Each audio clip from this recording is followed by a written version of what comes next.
जय हिंद दोस्तों। आज हम गेस्ट टीचर के बारे में चर्चा करने वाले हैं कि गेस्ट टीचरों को क्यों रेगुलर नहीं किया जा रहा है। और इसके बहुत से कारण भी हो सकते हैं और रीज़न भी हो सकते हैं। क्योंकि जो टीचर अपने हक़ के लिए लड़ना नहीं चाहता और न लड़ सकता है, उसको टीचर ही बनने का कोई अधिकार ही नहीं।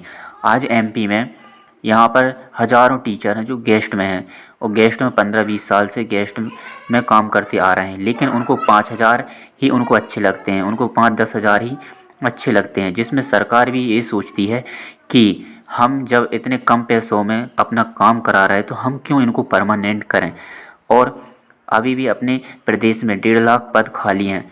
1.5 लाख पद खाली होने के बावजूद भी सिर्फ वैकेंसी भरी जा रही हैं। कुछ जैसे भिक्षा में 1-2 रुपया नहीं दे देते हैं, उसी प्रकार से सभी टीचरों को भिक्षा में थोड़ी सी वैकेंसी दे दें, उतने में ही लोग खुश हो गए हैं।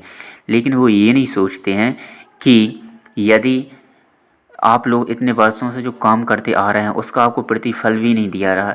आप लोग देख सकते हैं अदर राज्यों में, जैसे कि राजस्थान हो गया, बिहार हो गया, उत्तर प्रदेश हो गया, बहुत से राज्यों में गेस्ट टीचरों के लिए भविष्य के लिए निर्णय लिया जा चुका है। लेकिन एमपी में जो शिवराज मामा की सरकार है, शिवराज मामा की सरकार ने ऐसा अभी तक कोई निर्णय नहीं लिया है। तो क्यों नहीं लिया है? क्योंकि आप लोगों ने अपने अधिकार और हक़ के लिए कभी लड़ना चाहा ही नहीं। आप सोचते हैं घर बैठे ही हमको सब कुछ मिल जाए, तो ये ज़रूरी नहीं कि आपको सब कुछ ही मिल जाएगा।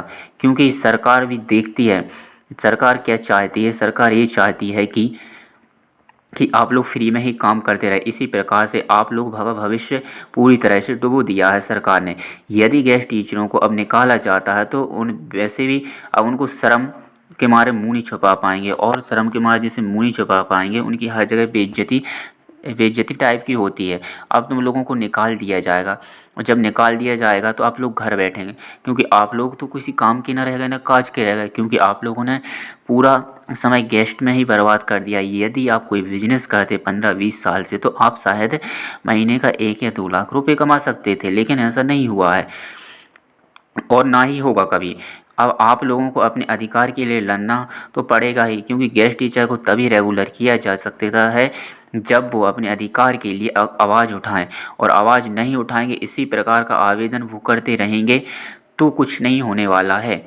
एमपी में इतने सारे टीचर हैं, गेस्ट टीचर हैं, यदि एक दिन के लिए समय निकाल कर अभी अतिथि से जब भी आप लोग ठीक है आप लोग जा रहे हैं, तो कल के ऐसा संभव है कि आप लोगों को हर साल की तरह इस साल भी रखेंगे?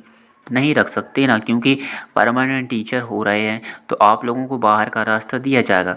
और अभी जो एमपी 10 संविदा वर्ग में जो टीचरों ने सभी ने वर्ग 3 का शायद एग्जाम दिया होगा, तो इसमें क्वालिफाई जो टीचर क्वालिफाई हो चुके हैं, वो यदि 75 नंबर भी लाए हैं, 75 में पास होते हैं, तो उन सबको परमानेंट किया जाए। कैसे किया जाए? जैसे कि यदि कोई भी टीचर है, यदि 1-2 साल से गेस्ट में काम कर रहा है और यदि उसने वर्ग 3 का पेपर क्वालिफाई कर लिया है तो वो अवेलेबल है, मतलब कि वो टीचर बन सकता है। तो पहले आप लोग गेस्टों के लिए ध्यान दीजिए ना, उसके बाद जो पद खाली होते हैं उनके अनुसार वैकेंसी कराइए। आप लोग देख सकते हैं जैसे कि कोई प्राइवेट स्कूल है, प्राइवेट स्कूल में जितने सब्जेक्ट रहते हैं उतने सब्जेक्टों के टीचर रहते हैं, तो पढ़ाई भी अच्छी होती है। लेकिन क्या होता है, सरकारी स्कूल में इस प्रकार की कोई भी सुविधा नहीं होती है, जिस कारण बच्चों का रिजल्ट दिन पर दिन गिरता जाता है और कागज़ों में ये बता दिया जाता है कि एमपी का रिजल्ट 5वीं और 8वीं के बच्चे इतने % से क्वालिफाई हुए हैं, मतलब कि सबसे अच्छा रिजल्ट मध्य प्रदेश के बच्चों का आया है। लेकिन ऐसा कुछ नहीं होता है।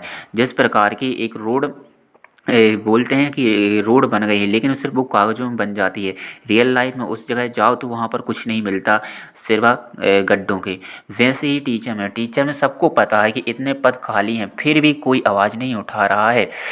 और जो भी है क्या बोलते हैं, अब जब आवाज़ ही नहीं उठाओगे तो आप लोगों को अपने पद भी नहीं मिलेंगे, और इसी प्रकार से आप बेरोज़गार रहेंगे, और इसी प्रकार 2-5 हज़ार अपनी ज़िंदगी बर्बाद करती रहे। आज कोई काम करने वाला दिन के 1,000-500 रुपये कमा रहा है, लेकिन आप लोग क्या हो 200-250 इतने में खुश हो जाते हैं। और एक आज लिए 15 साल हो गए हैं कि आपको परमानेंट किया जाएगा, तो ये तो आप भूल ही जाइए कि आप लोगों को परमानेंट किया जाएगा, हो ही नहीं सकता। और हाँ, यदि जो लोग क्वालिफाई हैं, मतलब कि वो अवेलेबल हैं, तो जो लोग क्वालिफाई हैं उनको वर्ग 3 में जो एग्ज़ाम दिया उसमें क्वालिफाई हैं, तो उनको और गेस्ट टीचर भी हैं तो उनको रेगुलर किया जा सकता है और किया भी जाना चाहिए, है ना। अब अब बोलते हैं कि सरकारी स्कूलों का रिजल्ट अच्छा नहीं, क्यों आएगा, कैसे आएगा सरकारी स्कूलों का रिजल्ट? इसलिए नहीं आ सकता है क्योंकि यदि सरकारी स्कूल में 8 क्लासेस हैं, 8 सब्जेक्ट हैं, तो उतने टीचर नहीं होते, क्योंकि प्राइवेट स्कूल में जितनी क्लासेस रहते हैं उतने सब्जेक्ट रहते हैं। जैसे 8 क्लास का स्कूल है और 8 सब्जेक्ट है, तो वहाँ पर 8 ही टीचर रहेंगे, हर सब्जेक्ट का अलग अलग टीचर होता है। लेकिन सरकारी स्कूल में इस प्रकार का कोई भी अलग अलग टीचर नहीं होता है, जिस कारण क्या होता है कि इनका रिजल्ट भी गिरता जाता है। और सरकार कहती है आप लोग क्या करिए, यदि एक टीचर को आप बोलोगे मैथ्स भी पढ़ा, इंग्लिश भी पढ़ा, तो ये इम्पॉसिबल है। और इम्पॉसिबल है क्योंकि एक टीचर एक सब्जेक्ट में दक्ष हो सकता है, हर सब्जेक्ट में। अब आप लोग प्राइमरी टीचर की देखो, प्राइमरी में भी कम से कम 3 टीचर होना चाहिए, 4 होना चाहिए, 4 सब्जेक्ट हैं तो 4 टीचर होना चाहिए। और मिडिल में 8 टीचर हैं, 8 सब्जेक्ट हैं तो 8 टीचर होना चाहिए, लेकिन ऐसा कुछ भी नहीं होता है।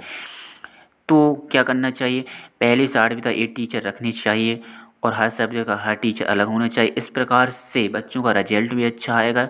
और जैसे ही रिजल्ट अच्छा आएगा, क्योंकि जितने टीचर आएंगे तो वो अपना ही सब्जेक्ट देखेंगे, अदर सब्जेक्ट को देखेंगे नहीं। और यहाँ पर सरकारी स्कूलों के टीचरों को बहुत सारा भी काम भी दिया जाता है। अब वो मैनेजमेंट का काम देखा कि बच्चों को पढ़ाएगा, इसी प्रकार समय निकलता जाता है और पढ़ाई नहीं हो पाती है। लेकिन एमपी की सरकार को ऐसा कौन समझाए, लेकिन समझाने के लिए सभी को आगे आना होगा। बिना आगे आए अपने अतिथि शिक्षकों का परमानेंट नहीं हो सकता। इसलिए मेरा सभी से अनुरोध है कि आप लोग अधिक से अधिक संख्या अपने हक के लिए ये आवाज़ उठाएं। जितने लोग क्वालिफाई हैं और जो लोग नहीं भी हैं क्वालिफाई, अतिथि शिक्षा में जो नहीं भी हैं, तो उनको भविष्य के लिए जो नहीं हुए हैं टीचर क्वालिफाई, तो उनको विभागीय परीक्षा लेकर उनको नियमित किया जाए। इस प्रकार से मैं अपनी वाणी को विराम देता हूँ और आप लोगों को यही सजेस्ट करता हूँ कि आप लोग अपने अधिकार के लिए लड़िए। जय हिंद, जय भारत।